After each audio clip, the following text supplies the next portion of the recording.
Hey friends, okay, so I didn't want to leave this like as a cliffhanger, so I'm just going to go ahead and read part 6. And because I really want to get through this because I have the next book. I did a post on my community posts. The name of the book is literally called Zionism, and I think I mentioned it in the last video. I got it like 10 years ago at a thrift store, and I haven't even read it yet, so we're gonna discover it together, okay?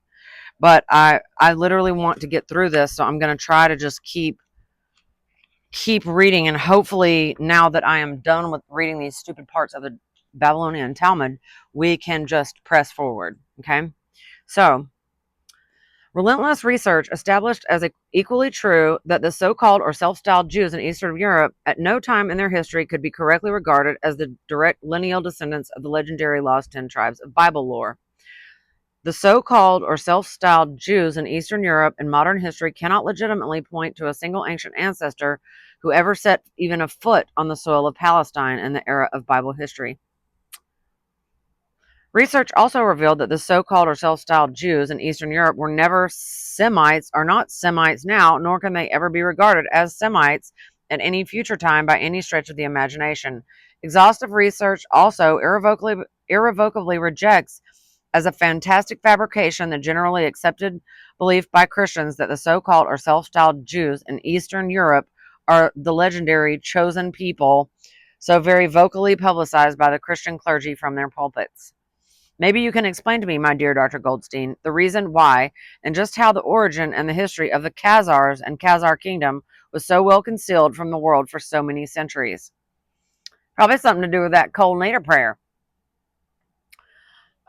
What secret mysterious power has been able for countless generations to keep the origin and the history of the Khazars and the Khazar kingdom out of history textbooks and out of classroom courses in history throughout the world? Well, I can tell you it's because they write the textbooks.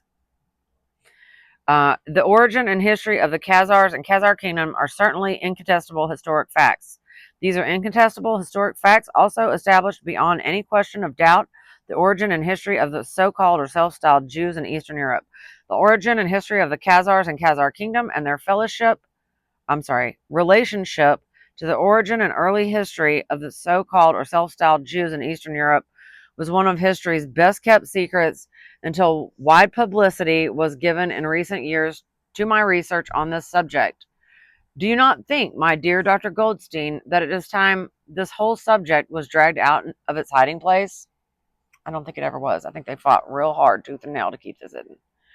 In the year 1948, in the Pentagon in Washington, I addressed a large assembly of the highest officers of the United States Army in the G2 branch of the military intelligence on highly explosive geopolitical situation in Eastern Europe and the Middle East. Then, as now, that area of the world was a potential threat to the peace of the world and to the security of this nation. I explained to them fully the origin of the Khazars and the Khazar kingdom. I felt then, as I feel now, that without a clear and comprehensive knowledge of that subject, it is not possible to understand or to evaluate properly what's been taking place and since 1917, the year of the Bolshevik Revolution in Russia. It is the key to that problem. Upon the conclusion of my talk, and I just want to stop right here and say that we are on the precipice of the next Bolshevik Revolution. If Americans do not wake up, Europe has already been overtaken by these people, okay? Which I've got another book. Where is it? I don't know. I'm going to have to find that one. But it's about the Tavistock Institute and how the Tavistock Institute was basically a Talmudic, posing as like a mental health. I don't exactly know what the Tavistock Institute claims to be, but I will say that they have done a lot of irreparable damage. Okay, they're the ones over there like transitioning kids and look up Barbara Specter and what she said about Europe and how they haven't yet learned to be multicultural. These freaking Jews want multiculturalism, which they know will descend us down into chaos and tribalism, because a cohesive society has to be, at least 95% Japanese or Mexican or whatever You know what I'm saying? So now that Europe has been taken over by Africans, Middle Easterners, it's going down. They're going down like the Titanic. And this has all been planned by the Jews for a very long time. Okay. Y'all have got to wake up and realize this, because I don't know if it's too late or not to reverse uh, the plans that they have for America. But the next Bolshevik revolution is coming here. And do you know how many Christians died in the Bolshevik Revolution? At least 20 million, at least. Okay. But they want to harp on this 6 million thing in Germany, which can happen. But nevertheless, let's keep reading. Okay. Maybe you can explain to me. Okay, let's see. Okay. Oh, and I also wanted to say, in and around like the year 1948, I want to say maybe it was like 6, 7 years before, I think I looked it up last night, about when the American church received the 501c3 tax exempt status. And it said that basically with the establishment of the Federal Reserve, which was I think like 1913 or something like that, but then it was amended or something in the early 1940s. So can you start, like, do you have the discernment to see when these things happen and they kind of precede other events? It's like, puzzle pieces falling into place. Nothing happens here by accident. Everything is scripted and planned, and it's done by these people who claim to be God's chosen. Okay. Let's see. The Bolshevik Revolution. It is a key to that. Okay. Because this is who we're against. We are against Bolshevik communists. They are atheists. They do not believe in God. That is just a label that they wear to deceive you. Anyways, upon the conclusion of my talk, a very alert lieutenant colonel present at the meeting informed me that he was the head of the history department of one of the largest and highest scholastic rated institutions of higher education in the United States. He had taught history there for 16 years. He had recently been called back to Washington for further military service. To my astonishment, he informed me that he had never in all his career as a history teacher or otherwise heard the word Khazar before, and he heard me mention it there. That must give you some idea, my dear Dr. Goldstein, of how successful that mysterious secret power was with their plot to black out the origin and history of the Khazars and the Khazar kingdom in order to conceal from the world, and particularly Christians, the true origin of the history of the so-called or self-styled Jews in Eastern Europe. The Russian conquest in the 10th through 13th centuries of the little known to history Khazars apparently ended the existence for all time of the little known to history 800,000 square mile sovereign kingdom of the so-called or self-styled Jews in Eastern Europe, known then as the Khazar kingdom. Historians and theologians now agree that this political development was the reason for, quote, important change in the wording of the Kol Neder, end quote, by Mayor Ben Samuel in the 11th century, and for the policy adopted by the so-called or self-styled Jews that the, quote, law of the revocation in advance was not made public, end quote. Will you be patient with me while I review here as briefly as I can the history of that political emergence and disappearance of a nation from the pages of history? Prior to the 10th century, the Khazar kingdom had already been reduced by Russian conquests to an area of about 800,000 square miles. And then he has a map in here somewhere because it says see map. I don't know where the map is, but we're not going to look at it right now because I'm trying to get another reading in before I have to get ready to go to work. As you will observe on this map, reproduced from the Jewish Encyclopedia, the territory of the Khazar in the 10th century was still by far the largest of any in Europe. The population of the kingdom was made up for the most part of Khazars, with the addition of the remnants of the populations of the 25 peaceful agricultural nations had inhabited this approximate 1 million square miles before their conquest by the invading Khazars. In the 1st century BC, the Khazars invaded Eastern Europe from their homeland in Asia. The Khazars invaded Eastern Europe via the land route between the north end of the Caspian Sea and the south end of the Ural Mountains. The Khazars were not Semites. They were an Asiatic Mongoloid nation. They are classified by modern anthropologists as Turco-Finns racially, okay? From time immemorial, the homeland of the Khazars was in the heart of Asia. They were a very warlike nation. The Khazars were driven out of Asia finally by the nations in Asia with whom they were continually at war. The Khazars invaded Eastern Europe to escape further defeats in Asia. The very warlike Khazars did not find it difficult to subdue and conquer the 25 peaceful agricultural nations occupying approximately 1 million square miles in Eastern Europe. In a comparatively short period, the Khazars established the largest and most powerful kingdom in Europe, and probably the wealthiest also. The Khazars were a pagan nation when they invaded Eastern Europe. Their religious worship was a mixture of phallic worship and other forms of idolatrous worship practiced in Asia by pagan nations. This form of worship continued until the 7th century. The vile forms of sexual excesses indulged by the Khazars as their form of religious worship produced a degree of moral degeneracy the Khazars king could not endure. In the 7th century, King Bulan, ruler at the time of the Khazar kingdom, decided to abolish the practice of phallic worship and other forms of idolatrous worship and make one of the 3 monotheistic religions, about which he knew very little, the new state religion. After a historic session with representatives of the 3 monotheistic religions, King Bulan decided against Christianity and Islam and decided as the future state religion of the religious worship then known as Talmudism and now known and practiced as Judaism. This event is well documented in history. King Bulan and his 4,000 feudal nobles were promptly converted by rabbis imported from Babylonia for that event.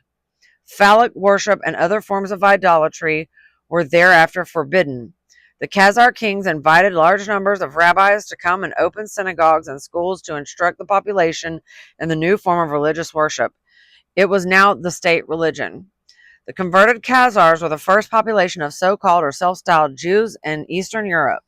The so-called or self-styled Jews in Eastern Europe after the conversion of the Khazars are the descendants of the Khazars converted to Talmudism, or as it is now known, Judaism, by the 7th century mass conversion of the Khazar population. After the conversion of King Bulan, none but a so-called or self-styled Jew can occupy the Khazar throne. The Khazar kingdom became a virtual theocracy. The religious leaders were the civil administrators also.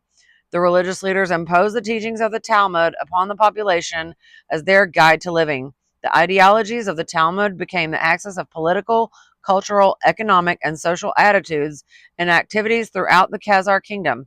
The Talmud provided civil and religious law.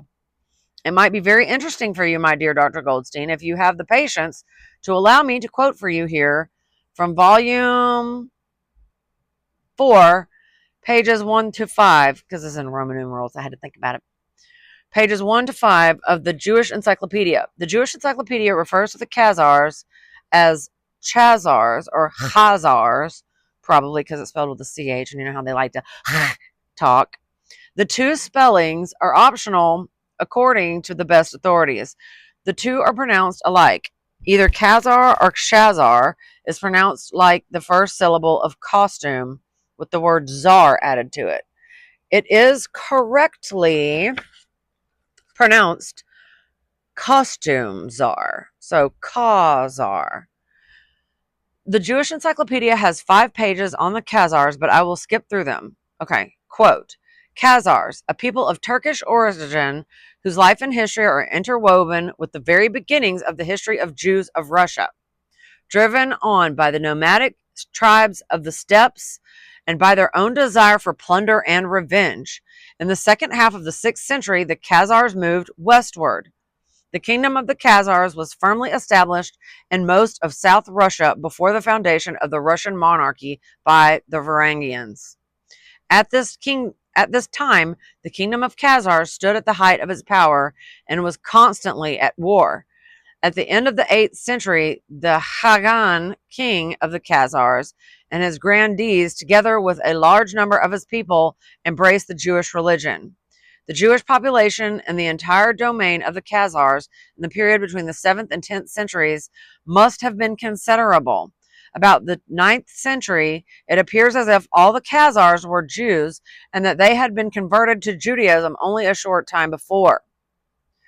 It was one of the successors of the Bulan named Obadiah who regenerated the kingdom and strengthened the Jewish religion. He invited Jewish scholars to settle in his dominions and founded synagogues and schools. The people were instructed in the Bible, Mishnah, and the Talmud, and in the divine service of the Hazanim.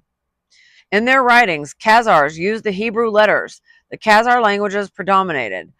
Obadiah was succeeded by his son Isaac, Isaac by his son Moses, or Manasseh II, the latter by his son Nisi, and Nisi by his son Aaron II. King Joseph himself was a son of Aaron and ascended the throne in accordance with the law of the Khazars relating to succession. The king had 25 wives, all of royal blood, and 60 concubines, all famous beauties. Each one slept in a separate tent and was watched by a eunuch. This seems to have been the beginning of the downfall of the Khazar kingdom. The Russian Varangians established themselves at Kiev. Until the final conquest of the Khazars by the Russians, after a hard fight, the Russians conquered the Khazars. 4 years later, the Russians conquered all Khazarian territory east of Azov. Many members of the Khazarian royal family immigrated to Spain. Some went to Hungary, but the great mass of the people remained in their native country. The greatest historian on the origin and the history of the so-called or self-styled Jews in Eastern Europe was Professor H. Graetz, himself a so-called or self-styled Jew.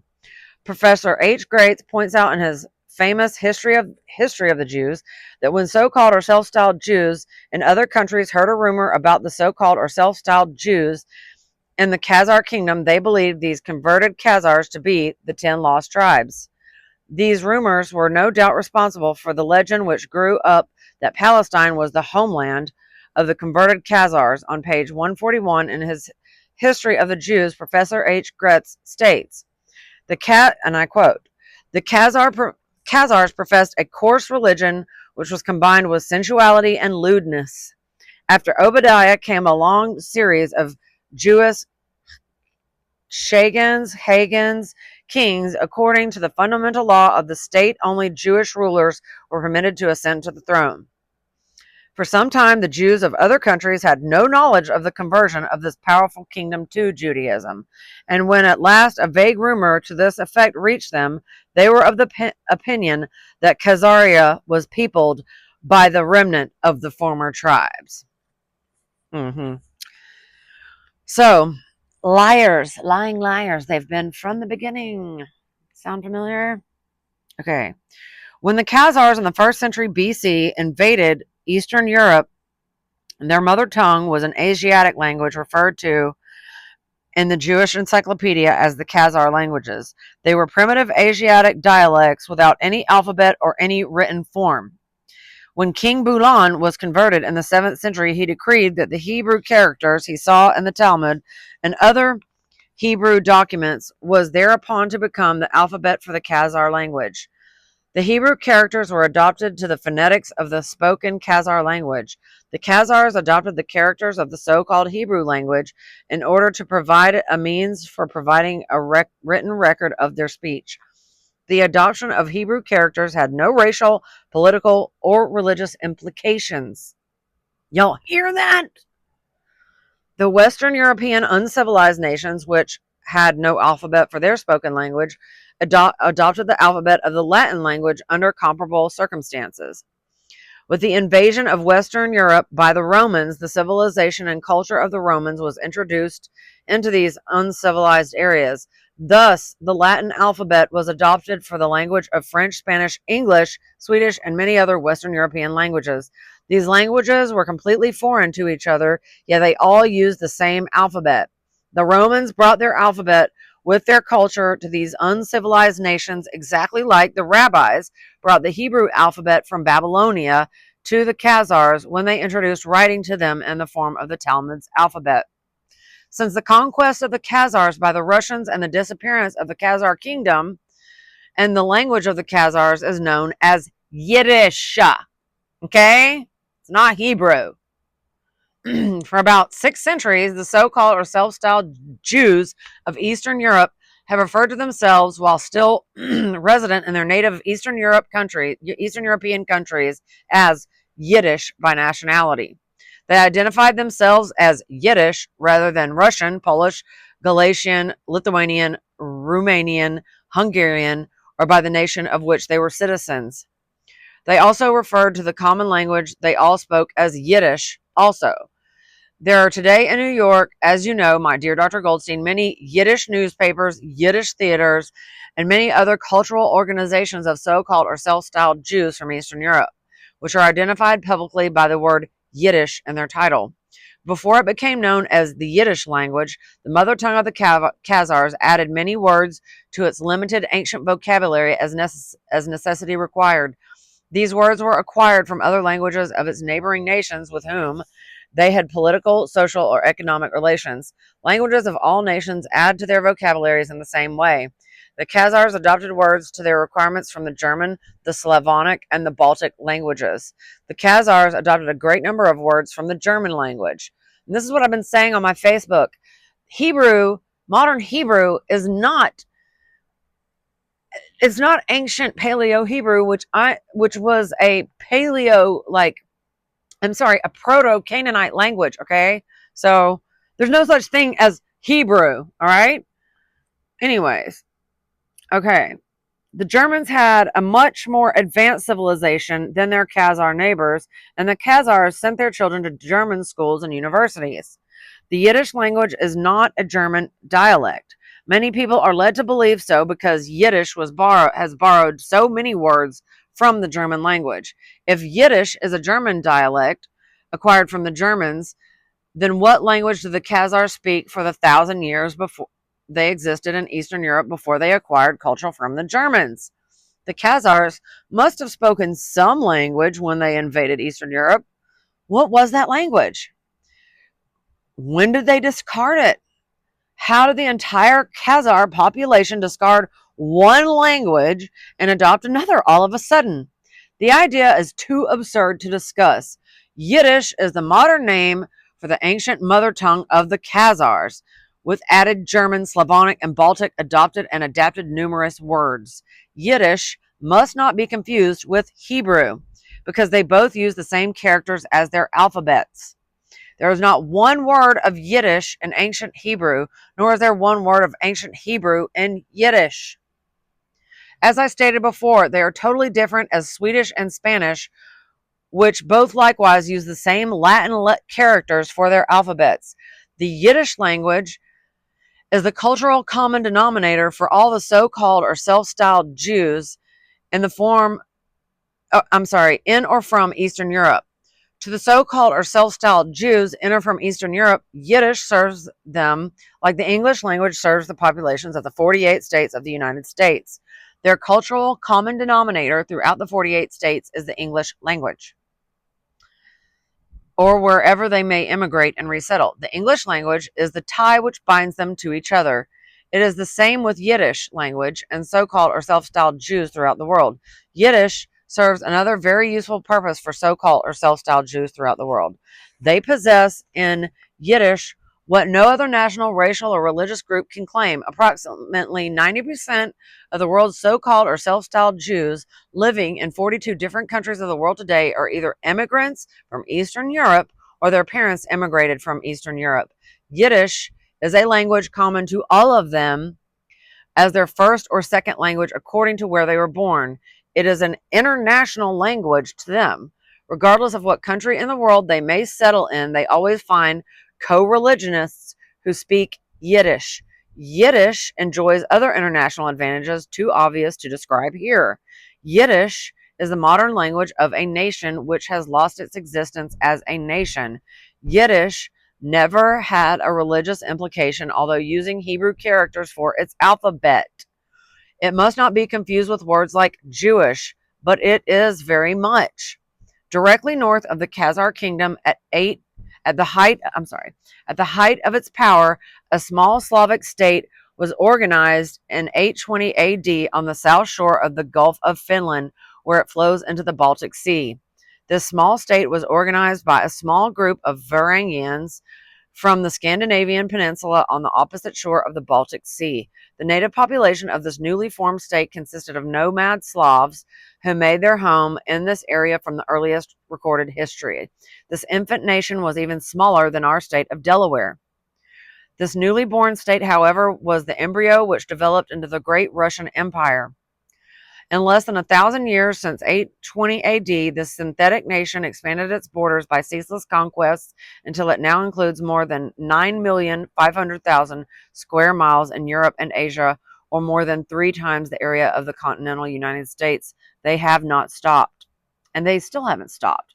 We're still in a war right now because these freaking people, right? Right. I hope everyone's eyes are starting to open and realize what's really going on here.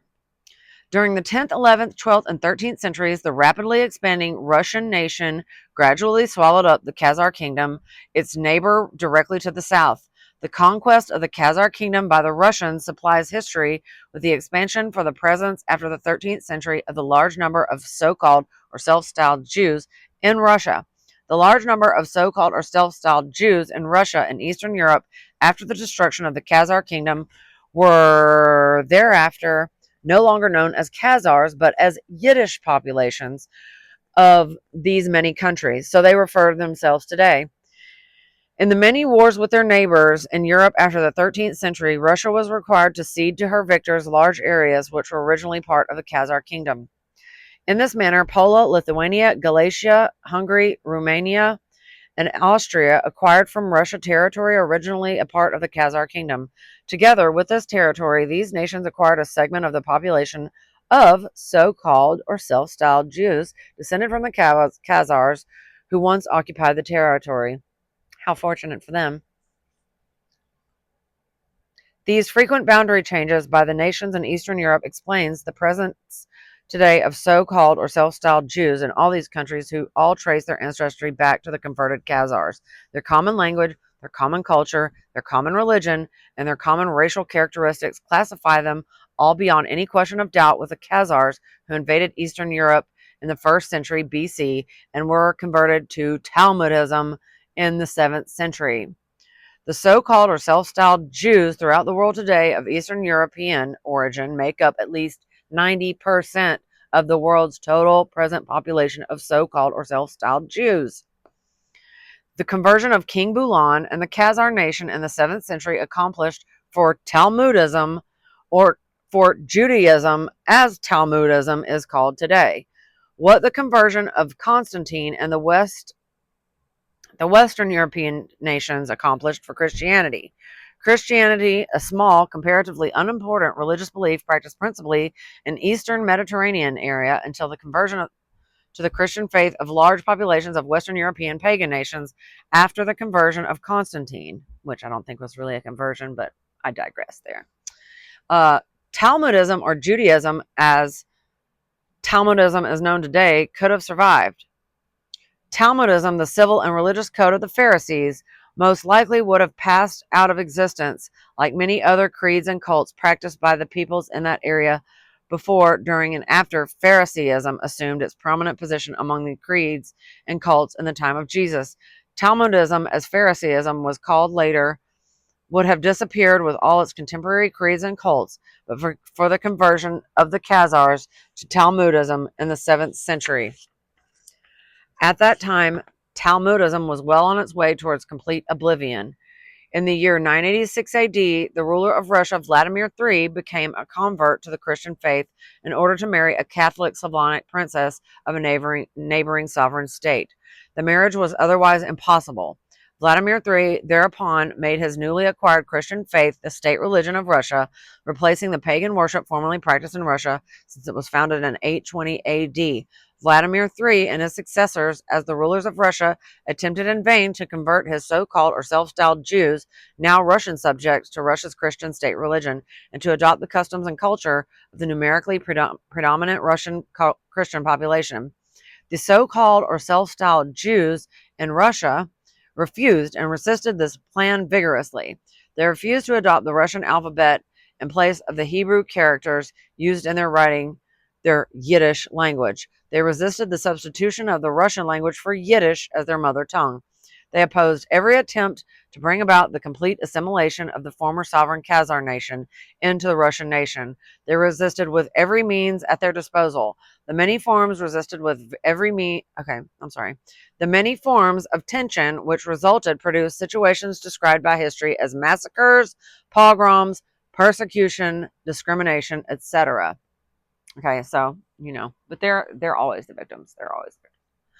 In Russia, at that period in history, it was the custom, as in other Christian countries in Europe, at that time to take an oath, vow, or pledge of loyalty to the rulers, the nobles, the feudal landholders, and others in the name of Jesus Christ, which Jesus Christ literally commanded them not to fucking do. But I digress again.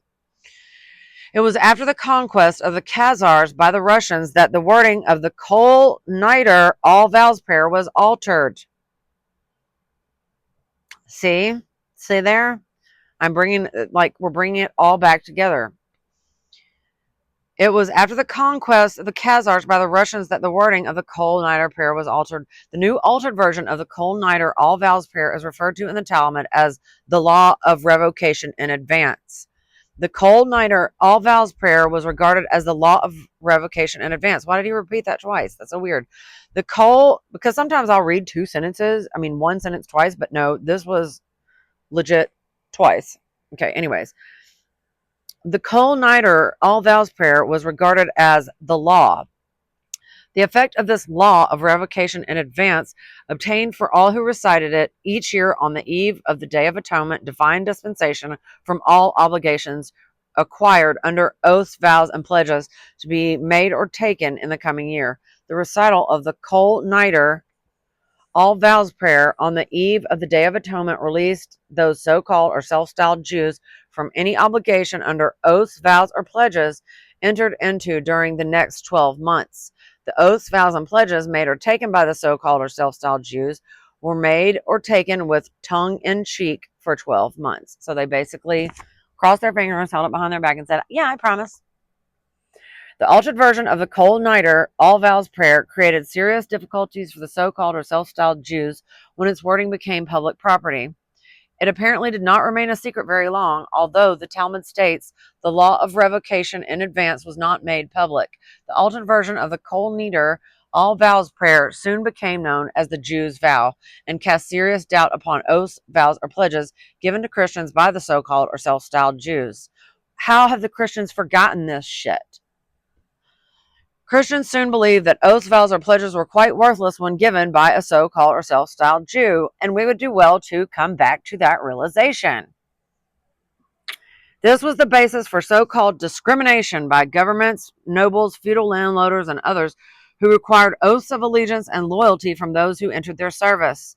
An intelligent attempt was made to correct this situation by a group of German rabbis in 1844. In that year, they called an international conference of rabbis in Brunswick, Germany.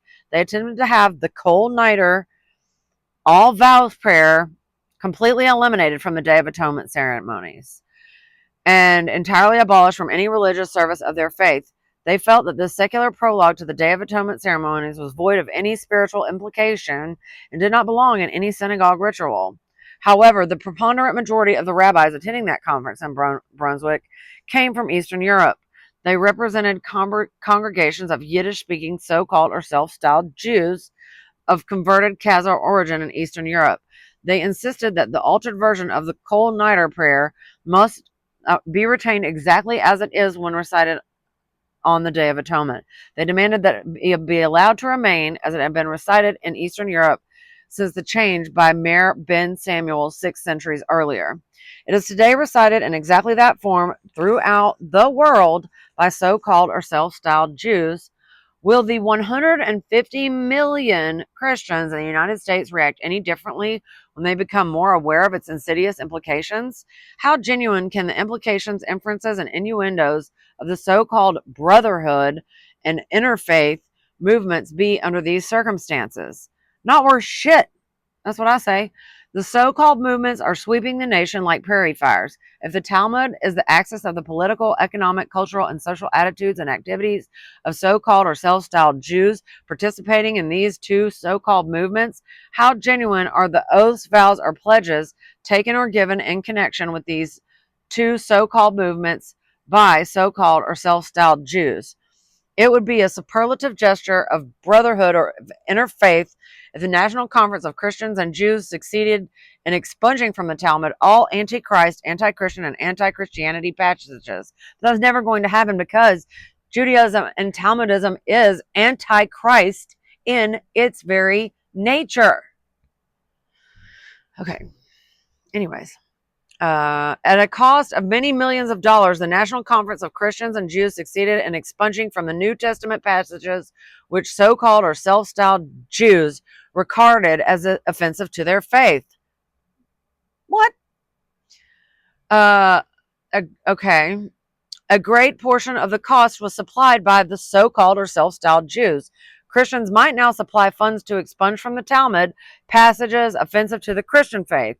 Otherwise, the so-called brotherhood and interfaith movements are merely mockeries, which they are.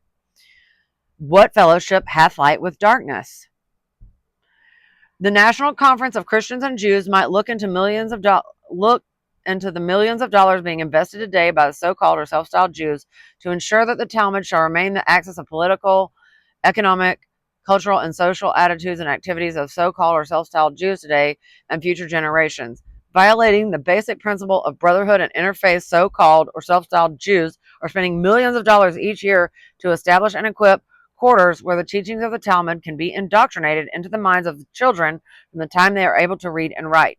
These are few new items were selected from hundreds like them which are appearing daily in newspapers clear across the nation. And I quote, 2 Jewish centers built at a cost of $300,000 will be open to 1,000 students for daily and Sunday school activities next month. It was announced by the Associated Talmud Torahs, end quote. And that was from the Chicago Herald Tribune, 8/19/1950. Okay. Now, for you Torah observant MFs. Okay. Quote, the Yeshiva School Department now provides daytime and approved English Hebrew curriculum for grades 1 to 5, aged 5.5 to 10. The afternoon Talmud Torah has opened a new beginners class and is accepting enrollment of advanced as well as beginner students, end quote. Jewish Voice, 9/18/1953. Y'all keep looking to these people to tell you what the Old Testament means. And they are liars. They're not interested in you knowing the truth because they don't even know it. They don't study the Torah. They study the Talmud. Okay, here's another one. Quote, Maryland grants degree in Talmud, Baltimore, JTA. New Israel Rabbinical College has been granted here authority by the Maryland State Board of Education to issue degrees of Master of Talmudic Law and Doctor of Talmudic Law, end quote. That is from the Jewish Voice, January 9th, 1953. Quote, Talmud lessons on air from Jerusalem. Weekly radio lectures on the Talmud in English will be available shortly on tape recordings for local stations in the United States and Canada. It was announced today, end quote.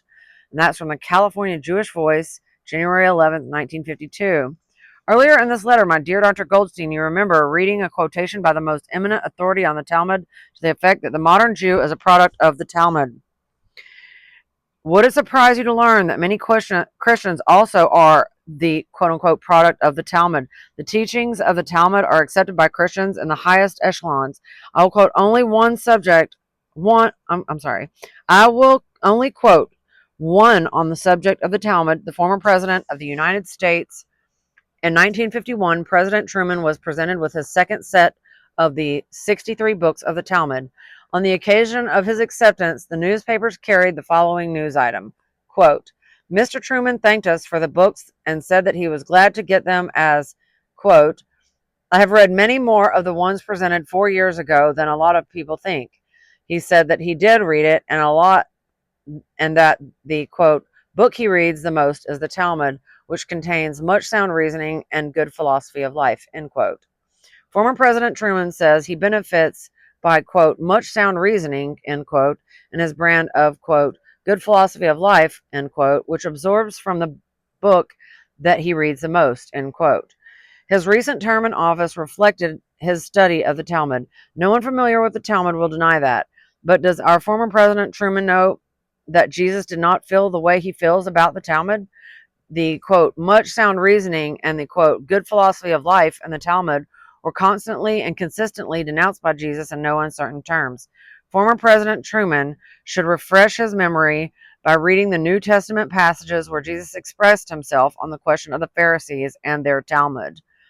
Will Mr. Truman state that, in his opinion, the Talmud was the sort of book from which Jesus drew the teachings which enabled him to revolutionize the world on moral and religious subjects?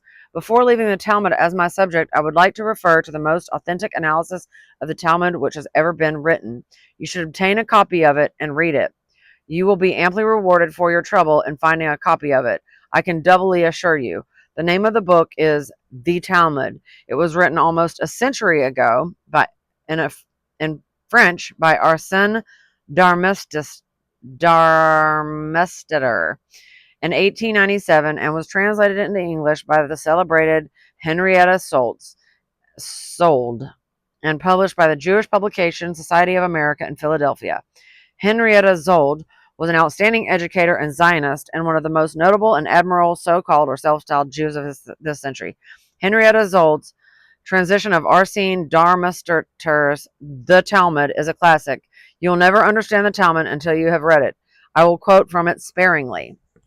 Okay, now I'm going to try to get down to the end of this page, and then I'm going to stop again. Quote, now Judaism finds its expression in the Talmud, which is not a remote suggestion and a faint echo thereof, but in which it has become incarnate, in which it has taken form, passing from a state of abstraction into the domain of real things. And this is all caps. The study of Judaism is that of the Talmud, as the study of the Talmud is that of Judaism. They are two inseparable things, or better, they are one and the same. Accordingly, the Talmud is the completest expression of religious movement, and this code of endless prescriptions and minute ceremonials represents in its perfection the total work of the religious idea. The miracle was accomplished by a book, the Talmud. The Talmud, in turn, is composed of two distinct parts, the Mishnah and the Gemara. The former text, the latter, and the commentary upon the text. By the term Mishnah, we designate, all caps, a collection of decisions and traditional laws embracing all departments of legislation, civil and religious. End all caps. This code, which was the work of several generations of rabbis, nothing indeed can equal the importance of the Talmud, unless it be the ignorance that prevails concerning it. This explains how it happens that a single page of the Talmud contains 3 or 4 different languages, or rather specimens of one language, at 3 or 4 states of degeneracy. Many a Mishnah of 5 or 6 lines is accompanied by 50 or 60 pages of explanation. Is law in all its authority. It constitutes dogma and cult. It is the fundamental element of the Talmud. The daily study of the Talmud, which among Jews began with the age of 10 to end with life itself, necessarily was a severe gymnastic for the mind, thanks to which, all caps, it acquired incomparable subtlety and acumen, since it aspires to one thing, to establish for Judaism a corpus juris ecclesiastici. End quote. The above quotations were culled from a treatise intended to sugarcoat the Talmud. In painting a nice word picture of the Talmud, the author could not escape mentioning the above facts also. Coming from this source, under the circumstances, the facts stated above do not add glory to the Talmud. Okay. So I think I'm going to stop there, and then that's just going to be it for the day, because I want to do a couple of shorts, and I have no idea what I've done with my bookmark, so we'll just stick that right there. Anyways, yeah, so I just wanted to keep reading this, because I'm trying to like get through it, move through it, so that we can move on to this next little book called Zionism. And I hope that y'all are picking up what I'm laying down. Anyways, so much BS detected here, and I hope y'all are understanding it as well. I love everybody. I hope everyone has the best day. Aaron Mack, BS Detector, out.